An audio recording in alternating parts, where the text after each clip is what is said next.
Assalamualaikum warahmatullahi wabarakatuh. Selamat malam, salam sejahtera untuk kita semua.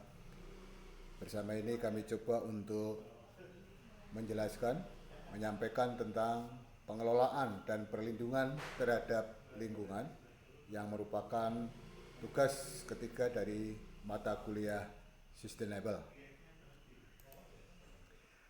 Sebagaimana kita ketahui bersama, dalam Undang-Undang Nomor 32 Tahun 2009 tentang perlindungan dan pengelolaan lingkungan hidup pasal 1 ayat 2 telah diatur bahwa perlindungan dan pengelolaan lingkungan hidup adalah upaya sistematis dan terpadu yang dilakukan untuk melestarikan fungsi lingkungan dan mencegah terjadinya pencemaran dan atau kerusakan lingkungan hidup yang meliputi perencanaan, pemanfaatan, pengendalian, pemeliharaan, pengawasan, dan penegakan hukum. Studi kasus yang dilakukan yaitu di Kota Sorong. Gambaran umum Kota Sorong. Luas wilayah adalah 1.105 km persegi. Jumlah penduduk 254.294 jiwa dengan kondisi penduduk yang sangat heterogen. Dari sisi administrasi, Kota Sorong dibagi menjadi 10 distrik dan kepadatannya adalah 259,21 jiwa per kilometer persegi. Permasalahan lingkungan hidup yang terjadi di Kota Sorong itu ada 7 masalah.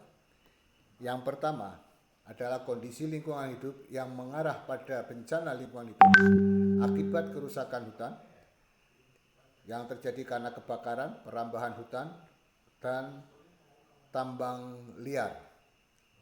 Kemudian adanya kualitas lingkungan kecenderungan menurun, kerusakan dan pencemaran lingkungan semakin parah. Jika terjadi hujan, di Kota Sorong seringkali terjadi banjir. Hal ini karena rusaknya sarana dan prasarana. Hal ini menyebabkan rusaknya sarana dan prasarana yang ada di Kota Sorong. Kemudian juga sering terjadi tanah longsor yang mengakibatkan kehilangan harta benda, rumah, dan bahkan jiwa. Pemerintah pusat, daerah, dan masyarakat menanggung beban dari bahaya bencana alam, konflik sosial, dan berbagai penyakit. Pencemaran udara juga semakin tinggi, menimbulkan berbagai macam penyakit, kerusakan ekosistem, yaitu atmosfer, daratan, pesisir laut, keanekaragaman hayati. Hal ini menimbulkan konflik sosial, perebutan sumber daya alam, air, hutan, dan hasil laut serta tambang. Dalam rangka mengatasi itu semua, maka sesuai dengan Undang-Undang Nomor 32 Tahun 2009 tentang pengelolaan dan perlindungan lingkungan hidup, maka ada terbagi menjadi beberapa aspek. Yang pertama aspek perencanaan, di dalamnya terdiri dari inventarisasi lingkungan hidup, penetapan wilayah ekoregion, penyusunan RPPLH.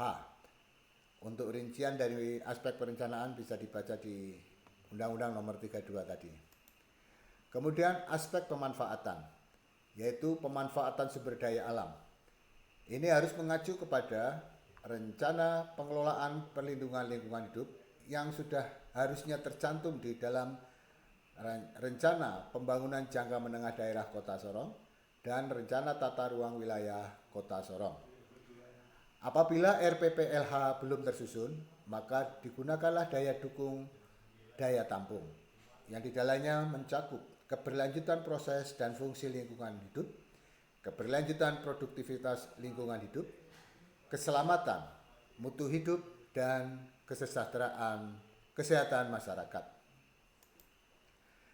Aspek pengendalian pencemaran lingkungan hidup juga tercantum di sebagai aspek berikutnya.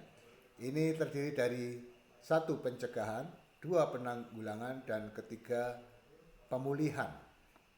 Rincian dari ketiga hal ini bisa dibaca di dalam Undang-Undang Nomor 32. Kemudian aspek pemeliharaan, yaitu pemeliharaan lingkungan hidup harus memperhatikan tentang konservasi sumber daya alam yang berisi di dalamnya adalah perlindungan, pengawetan sumber daya alam, pemanfaatan secara lestari sumber daya alam, pencadangan sumber daya alam, yaitu mencadangkan sumber daya alam yang tidak dapat dikelola dalam jangka waktu tertentu. Kemudian terakhir adalah pelestarian fungsi atmosfer. Di dalamnya ada mitigasi dan adaptasi, perlindungan lapisan ozon, dan perlindungan hujan asam. Aspek terakhir di dalam Undang-Undang Nomor 32 untuk mengatasi permasalahan lingkungan hidup adalah aspek pengawasan dan penegakan hukum. Di dalamnya sudah ada, harus ditentukan siapa yang menjadi PPLH dan PPNS. PPLH adalah pejabat pengawas lingkungan hidup yang melakukan pengawasan di bidang pengelolaan dan perlindungan lingkungan hidup. Kemudian PPNS adalah penyidik pegawai negeri sipil yang melakukan tugas penyidikan terhadap persoalan-persoalan lingkungan hidup.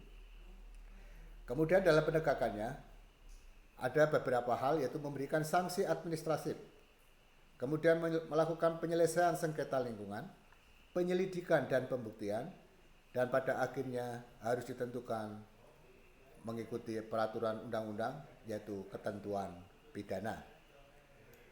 Konklusi dari itu semua, untuk mengatasi permasalahan lingkungan hidup, terutama di Kota Sorong tadi, maka keluarannya harus dibuat instrumen pencegahan pencemaran dan atau kerusakan lingkungan hidup, dan berbagai pihak harus patuh terhadap instrumen yang sudah dibuat ini.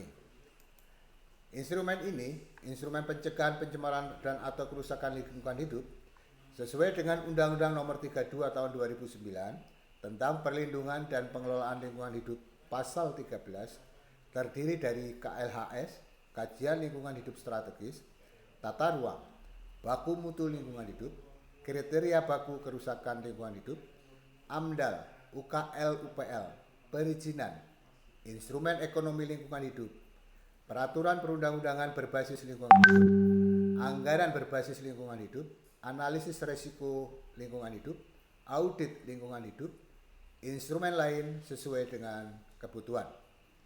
Yang perlu diketahui bahwa AMDAL dan UKL, UPL bukan sebagai alat serbaguna yang dapat menyelesaikan segala persoalan lingkungan hidup.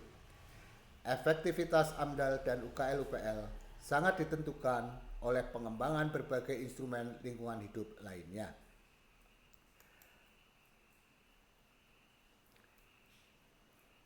Di dalam instrumen itu akan dibahas atau disepakati atau harus dimunculkan, dipatuhi tentang pemulihan pencemaran atau perusakan. Setiap orang yang melakukan pencemaran dan atau perusakan lingkungan hidup wajib melakukan pemulihan fungsi lingkungan hidup. Pemulihan fungsi lingkungan hidup sebagaimana dimaksud pada Undang-Undang Nomor 32 Tahun 2009 dilakukan dengan tahapan 1. Penghentian sumber pencemaran dan pembersihan unsur pencemar, remediasi, rehabilitasi, restorasi, dan atau cara lain yang sesuai dengan perkembangan ilmu pengetahuan dan teknologi. Peran masyarakat. Peran masyarakat sangat penting dalam pengelolaan dan perlindungan lingkungan hidup. Karena masyarakat memiliki hak dan kesempatan yang sama dan seluas-luasnya untuk berperan aktif dalam perlindungan dan pengelolaan lingkungan hidup tadi. Peran masyarakat dapat berupa pengawasan sosial, pemberian saran, pendapat, usul, keberatan, pengaduan, dan penyampaian informasi ataupun laporan. Mengapa peran masyarakat sangat dibutuhkan? Karena 1. Untuk meningkatkan kepedulian dalam perlindungan dan pengelolaan lingkungan hidup, meningkatkan kemandirian, keberdayaan masyarakat, dan kemitraan, menumbuh kembangkan kemampuan dan kepeloporan masyarakat. Kemudian menumbuh kembangkan ketanggap segeraan masyarakat untuk melakukan pengawasan sosial serta mengembangkan dan menjaga budaya dan kearifan lokal dalam rangka pelestarian fungsi lingkungan hidup. Demikian apa yang bisa kami sampaikan. Lebih dan kurangnya mohon dimaafkan. Terima kasih. Billahi taufiq wal hidayah. Wassalamualaikum warahmatullahi wabarakatuh. Salam sejahtera untuk kita semua. Terima kasih.